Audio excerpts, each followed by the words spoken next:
നമസ്കാരം സുഹൃത്തുക്കളെ, on the വേയിലെ മറ്റൊരു വീഡിയോയിലേക്ക് സ്വാഗതം. ഇന്ന് ഞാൻ നിങ്ങളെ പരിചയപ്പെടുത്തുന്നത് ഒരു ബോട്ടിംഗ് സെൻ്ററാണ്. ഏകദേശം നിങ്ങൾക്ക് കാണുമ്പോൾ തന്നെ അറിയാം, നമ്മുടെ ഒട്ടനവധി നിരവധി ടൂറിസ്റ്റുകൾ എത്തുന്ന ഏരിയ ആയിട്ടുള്ള മൂന്നാറിലാണ്.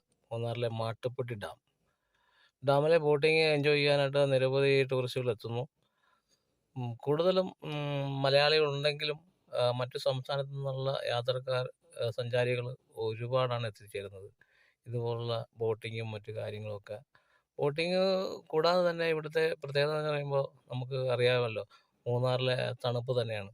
ഒരു എപ്പോഴും ഒരു നല്ലൊരു ഒരു തണുത്ത മൂഡിലായിരിക്കും. അപ്പോൾ യാതൊരുവിധ ക്ഷീണവും ഇല്ലാതെ ഈ ബോട്ടിങ് എൻജോയ് ചെയ്യാനും ഒക്കെ നിരവധി ആളുകൾ എത്തുന്നതാണ്. ഇതാണ് ബോട്ടിംഗ് സെൻറ്റർ. ഈ നടപ്പാതയിലൂടെയാണ് നമ്മൾ ടിക്കറ്റ് എടുത്ത് ബോട്ടിംഗ് സെൻറ്ററിലേക്ക് എത്തിച്ചേരേണ്ട ഒരു സ്ഥലം. അങ്ങനെ ആ സെൻറ്ററിലേക്ക് എത്തുന്ന സഞ്ചാരികളെയാണ് നിങ്ങൾ കാണുന്നത്.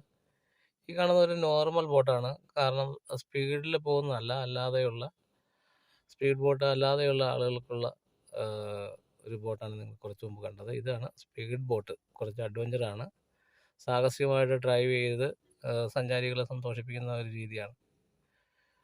നിങ്ങൾക്കും മൂന്നാറിൽ വന്നാൽ ഈ മാട്ടുപ്പെട്ടി ഡാമിൻ്റെ ഭംഗി വളരെ ഭംഗിയായിട്ട് ആസ്വദിക്കാവുന്നതാണ്.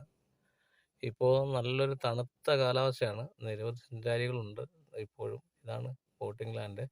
ഇത് മറ്റൊരു ബോട്ടാണ്. ഇവിടുത്തെ ഒരു പ്രത്യേക തരത്തിലുള്ളൊരു ബോട്ട്. ഇപ്പോഴും വീണ്ടും അടുത്ത ഒരു ബോട്ട് റൈഡ് ഒരുങ്ങുന്ന സഞ്ചാരികളാണ്. റൈഡ് നിങ്ങൾക്ക് ദൂരെ കൂടെ റൈഡ് നടത്തുന്നത് കാണാം. വളരെ സ്പീഡിലാണ് അതിൻ്റെ റൈഡ് നടത്തുന്നത്. റൈഡെല്ലാം കഴിഞ്ഞിട്ട് ചില സഞ്ചാരികൾ ബോട്ടിംഗ് സെൻറ്ററിൽ നിന്നും മാട്ടുപ്പെട്ടി ഡാമിൽ നിന്നും വിട പറയുന്നതാണ് കാണുന്നത്. ടാറ്റ ബൈ ബൈ ഒക്കെ പറഞ്ഞ് വളരെ സന്തോഷകരമായിട്ടാണ് പോകുന്നത്. ഇത് റൈഡിന് ശേഷം ബോട്ട് ലാൻഡിലേക്ക് അടുക്കുന്ന ബോട്ടുകളാണ് ഇതൊക്കെ. വളരെ സ്പീഡിൽ മറ്റൊരു ബോട്ട് കൂടെ ജെട്ടിയിലേക്ക് അടുക്കുന്നുണ്ട്.